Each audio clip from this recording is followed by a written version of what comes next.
کون تھا؟ اس نے اللہ کے حکم کے آگے رائے رکھی تھی. جب اللہ نے ماں سجدہ کرو تو اس نے نہیں کیا تو کیا کہتا ہے؟ میری رائے یہ ہے کہ میں بہتر ہوں.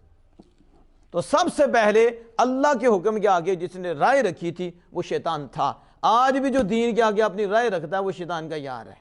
وہ کہنا دین کے آگے کسی کی رائے نہیں چلے گی, شریعت کے آگے کسی کی رائے کی نہیں چلے گی. اپنی مانی مانی تفسیر کر دی, اپنی من مانی تشریح کر دی. ہوتی محدث بن گئے, ہوتی مفسر بن گئے, ہوتی سکالر بن گئے. اس لیے آپ دیکھو قبرستان کھلے ہو گئے ہیں, اس لیے مریض بڑھ گئے ہیں, کیونکہ جو خود مفسر بنے ہیں ان کو سن رہے ہیں, جو خود مفکر بنے ہیں, جو خود محدث بن گئے ہیں, خود ہی شیخ الحدیث بن گئے ہیں, خود ہی شیخ الاسلام بن گئے ہیں. تو پھر وہ تفسیریں کرتے ہیں منمانی. تو جب منمانی ہوگی تو پھر جو شیطان کا حال ہے وہی حال ان کا ہوگا.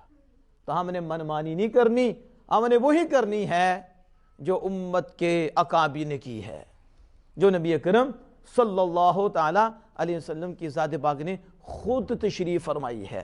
اب اس کی